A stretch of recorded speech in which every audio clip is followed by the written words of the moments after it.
Halo semuanya, izinkan saya memperkenalkan diri. Nama saya Raka Yudhistira dari Sistem Telekomunikasi kelas 3A, dan di sini saya bersama rekan-rekan saya kelompok 9 akan menjelaskan sekaligus menjawab soal-soal yang telah diberikan oleh Ibu Endah. Dan berikut anggota kelompok saya. Yang pertama ada Alisha Ainun Hidayah dengan nomor NIM 2309225, dan selanjutnya ada saya sendiri Raka Yudhistira dengan NIM 2308094, dan terakhir ada rekan saya Nova Fitriasi dengan NIM 2304842.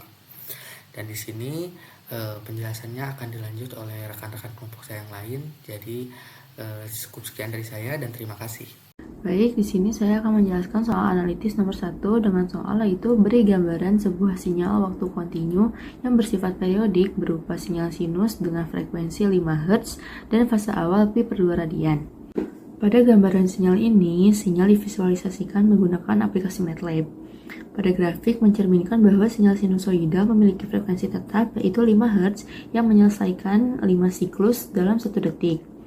Dalam grafik sinyal ini, panjang satu siklus ditentukan oleh periode dengan rumus T sama dengan 1/F, dengan F diketahui yaitu 5 Hz, sehingga dihasilkan bahwa T-nya itu sama dengan 0,2 detik.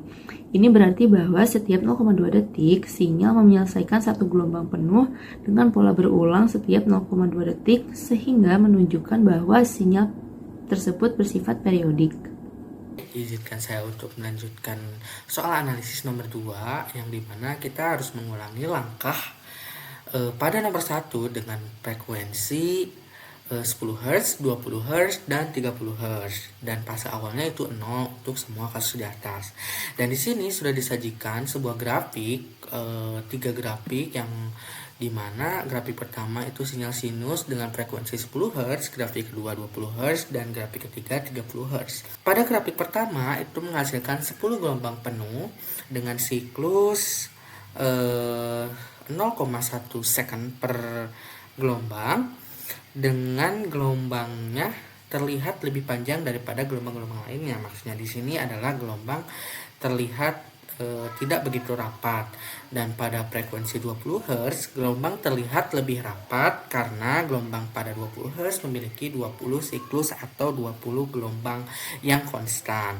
Selanjutnya, gelombang ini memiliki periode sinyalnya itu 0,05 per second. Jadi sinyalnya itu akan berganti, atau gelombangnya itu akan berganti pada waktu 0,05 second.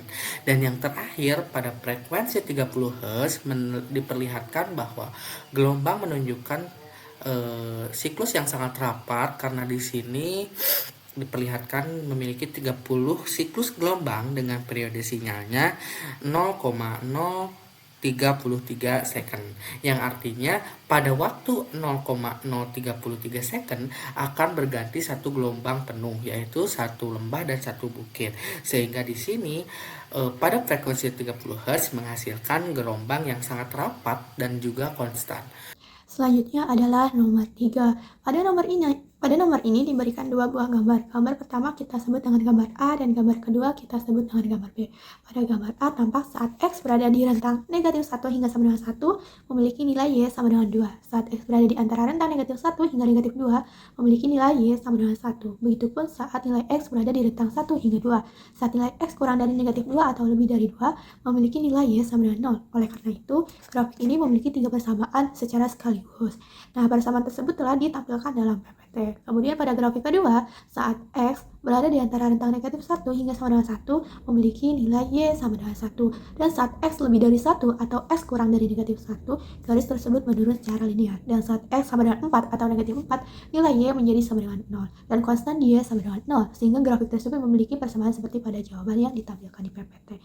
Adapun untuk persamaan X ditambah 4 dibagi, kemudian hasilnya dibagi 3, atau 4 dikurangi X kemudian hasilnya dibagi 3, persamaan tersebut didapatkan karena garis tersebut menurun secara linear, dan jarak antara 1 dengan 4 itu 3, sehingga untuk penyebutnya adalah 3. Dan kenapa menjadi X tambah 4/3 atau 4 dikurangi X per 3, karena garis tersebut menurun dari 1 hingga 0, dari nilai Y dari nilainya sama dengan 1 hingga nilainya sama dengan 0. Sehingga nilainya yang dihasilkan dari persamaan tersebut harus berada di antara 0 dan juga 1. Maka dari itu persamaannya menjadi 4 dikurangi X dibagi 3 atau X ditambah 4 dibagi 3. Baik, untuk selanjutnya pembahasan mengenai soal implementasi pada MATLAB. Dan soal nomor 1 ini akan dijelaskan oleh saya. Untuk nomor 1 berkaitan dengan nomor 1 sebelumnya, yaitu nomor 1 pada soal analitis. Pada soal sebelumnya diberikan frekuensi sebesar 5 Hz dengan fase awal sebesar pi/2 atau 90 derajat. Namun untuk waktu diganti menjadi 2 detik karena pada soal ini telah ditentukan dari 0 sampai dengan 2 detik. Setelah mendapatkan semua informasi, langkah selanjutnya adalah menuliskan kode pada MATLAB. Langkah awalnya yaitu mendefinisikan parameter yang akan digunakan, seperti frekuensi dan lainnya dengan nilai yang telah ditentukan tadi. Pada variabel sinyal, diberikan rumus untuk membentuk sebuah gelombang sinusoidal. Adapun rumus yang dimaksud adalah sinus dari 2 dikalikan pi dikalikan f dikalikan t yang ditambah dengan fase awal. Setelah semua kode selesai dituliskan, gambar akan divisualisasikan dengan bantuan function figure dan juga plot. Adapun hasil dari visualisasi tersebut adalah menampilkan sebuah grafik dengan amplitudo awal 1. Mengapa 1 tidak 0? Kan sinyal sinusoidal, karena amplitudo awal 1 ini didapatkan karena fase awal dari sinyal tersebut pi/2 atau 90 derajat. Kemudian banyak gelombang yang ditampilkan adalah 10 gelombang karena waktu yang diberikan 2 detik. Sehingga frekuensi dari sinyal ini terbukti yaitu 5 Hz. Adapun frekuensinya didapatkan dengan membagi 10 dengan 2, yaitu jumlah gelombang yang didapatkan dibagi dengan waktu yang diperlukan. Sehingga hasilnya adalah 5 Hz. Pada soal nomor 2 ini diberikan pertanyaan yaitu bangkitkan sebuah sinyal sinus dengan persamaan sinyal pertamanya yaitu sin 8 kali pi kali ft kali t dan jumlahkan dengan sebuah sinyal dengan persamaan sinyal keduanya yaitu sin 4 kali ft kali t tambah 0,5 pi radian. Berikan gambaran hasil penjumlahan kedua sinyal tersebut. Untuk membentuk sinyal ini diperlukan pengkodean untuk MATLAB. Di sini sudah ada gambar pengkodean untuk MATLAB-nya. Nah, untuk pengkodean ini dibagi menjadi 3 tahapan. Yang pertama adalah tahapan pendefinisian parameter, kemudian yang kedua adalah tahapan penjumlahan sinyal, dan yang ketiga adalah tahapan plottingan sinyalnya. Yang pertama adalah tahapan pendefinisian parameter. Pada pendefinisian parameter ini dibagi lagi menjadi 3, yaitu pendefinisian parameter umum, kemudian parameter sinyal pertama, dan parameter sinyal kedua. Pada pendefinisian parameter umum, di sini didefinisikan 3 parameter. Yang pertama adalah frekuensi dasar yaitu 10 Hz, kemudian frekuensi sampling 1000 Hz, dan vektor waktu 0 hingga 1 detik dengan interval 0,001 yang dihasilkan dari 1/fs. Kemudian parameter sinyal pertama. Pada parameter sinyal pertama didefinisikan 4 parameter yaitu amplitudo, frekuensi, fase awal, dan rumus untuk membentuk sinyal pertama. Kemudian pada parameter sinyal kedua juga tidak jauh berbeda dengan parameter sinyal pertama. Di sini didefinisikan 4 parameter. Yang pertama adalah amplitudo, frekuensi, fase awal, dan rumus untuk membentuk sinyal kedua. Pada tahapan kedua yaitu penjumlahan sinyal, di sini fungsi yang digunakan yaitu fungsi atau variabel yang digunakan adalah s_sum dengan rumus sinyal pertama dijumlahkan dengan sinyal kedua. Kemudian plottingan sinyalnya di sini akan terbentuk 3 subplot. Yang pertama adalah subplot sinyal pertama, subplot sinyal kedua, dan subplot hasil penjumlahan kedua sinyal tersebut. Gambaran penjumlahan kedua sinyal ini memperlihatkan bagaimana dua sinyal sinusoidal dengan frekuensi yang berbeda saling mempengaruhi ketika dijumlahkan. Sinyal hasil ini mencerminkan sifat gabungan dari kedua sinyal tersebut. Hasil penjumlahan kedua sinyal sinusoidal ini menghasilkan sinyal baru sum yang merupakan superposisi kedua sinyal dengan frekuensi yang berbeda, sehingga menimbulkan fenomena bitting atau modulasi amplitudo, di mana modulasi ini menghasilkan osilasi amplitudo yang berubah-ubah secara periodik. Selanjutnya adalah soal nomor 3. Pada soal nomor 3 diberikan 2 buah sinyal dengan sinyal pertama didapatkan dari sin 2πft dan sinyal kedua sin 5πft. Nah, karena kelompok kami dari kelompok 9, maka 9 mod 5 hasilnya 4, sehingga untuk sinyal kedua dimodifikasi menjadi sin 4 BFT. Kemudian untuk frekuensi, kita misalkan dengan sinyal pertama itu memiliki frekuensi 7 Hz dan sinyal kedua 5 Hz. Lalu kedua sinyal tersebut dikalikan dan hasil dari perkalian tersebut disimpan dalam variabel mul_sinyal dan divisualisasikan menggunakan subplot. Pada form hasil visualisasi diberikan 3 grafik dengan grafik pertama menunjukkan sinyal sinusoidal pertama, selanjutnya sinyal sinusoidal kedua, dan hasil dari perkalian kedua sinyal tersebut. Membahas sinyal hasil perkalian, sinyal ini memiliki amplitudo tertinggi yang sama besar dengan hasil perkalian kedua amplitudo sinyal dasar. Seperti pada sinyal ini amplitudonya 1, karena sinyal dasar memiliki masing-masing amplitudonya 1, sehingga 1 dikalikan 1 sama dengan 1. Berdasarkan hasil analisis grafik, tampak juga terdapat gelombang yang mencapai amplitudo tertinggi. Sinyal dapat mencapai amplitudo tertinggi saat kedua sinyal berada dalam satu fase. Jika tidak berada dalam satu fase, sinyal tidak mencapai amplitudo tertinggi. Atau bahkan sinyal akan mencapai amplitudo terendah jika fase tersebut saling berlawanan satu sama lain. Pada soal nomor 4 ini diberikan pertanyaan, yaitu sebuah kanal memiliki sifat melemahkan sinyal yang dilaluinya sehingga menyebabkan level sinyal yang lewat turun sebesar 20%.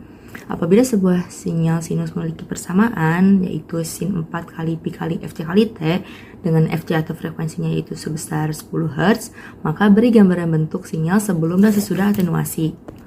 Untuk membentuk sinyal tersebut tentunya diperlukan pengkodean pada MATLAB. Nah, di sini sudah terdapat gambar pengkodean untuk membentuk sinyal ini. Secara garis besar, ada beberapa hal yang perlu dikodekan untuk membentuk sinyal ini. Yang pertama adalah mendefinisikan parameter, kemudian membentuk sinyal sebelum atenuasi, kemudian membentuk sinyal setelah atenuasi dengan penurunan 20%, dan yang terakhir adalah membuat plot sinyal sebelum dan sesudah atenuasi. Dari pengkodean tersebut menghasilkan dua subplot sinyal. Yang pertama adalah sinyal sebelum atenuasi dan sesudah atenuasi. Pada sinyal asli atau pada sinyal sebelum atenuasi, sinyal sinusoidal yang dihasilkan memiliki frekuensi 10 Hz dan amplitudo maksimum 1, yang artinya dalam 1 detik sinyal ini menyelesaikan 10 siklus penuh. Kemudian pada sinyal setelah atenuasi sebesar 20%, sinyal masih dengan frekuensi yang sama yaitu 10 Hz, akan tetapi amplitudonya menurun menjadi 80% dari sinyal awal karena mengalami atenuasi sebesar 20%. Sehingga gambaran bentuk sinyal sebelum dan sesudah atenuasi ini ada kesimpulan, yaitu perubahan akibat atenuasi hanya memengaruhi amplitudo sinyal tanpa mengubah frekuensinya. Dengan demikian, kedua sinyal tetap memiliki pola sinusoidal yang identik, akan tetapi sinyal setelah atenuasi lebih kecil secara vertikal atau amplitudonya itu lebih rendah.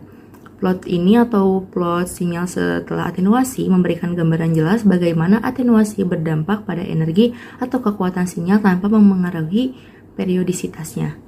Oke, halo semuanya. Izinkan saya untuk melanjutkan pertanyaan nomor 5 sekaligus penutup dari pertanyaan soal kali ini. Di sini disebutkan sebuah sistem pemuat memiliki gain sebesar 2,5 kali apabila sebuah sinyal sinus memiliki persamaan S1T sama dengan sin 4 pi FCT. Bagaimana bentuk sinyal sebelum dan sesudah amplifikasi terjadi? Di sini disajikan dua buah grafik yang menyajikan bahwa yang grafik pertama itu sinyal sebelum diamplifikasi dan grafik kedua adalah sinyal yang telah diamplifikasi. Dapat kita lihat perbedaannya bahwa sinyal sebelum diamplifikasi memiliki amplitudo sebesar dari negatif 1 hingga 1, dan sinyal yang telah diamplifikasi amplitudonya berubah sesuai dengan gain yang telah ditetapkan yaitu 2,5. Maka amplitudonya di sini berubah dari negatif 2,5 di sini hingga 2,5 di sini. Dan pada amplifikasi yang berubah hanya amplitudonya, sehingga frekuensi dan gelombangnya masih tetap mengikuti sinyal sebelum amplifikasi. Mungkin sekian analisis dari soal nomor 5, dan saya ucapkan terima kasih untuk waktunya dan kesempatannya. Terima kasih.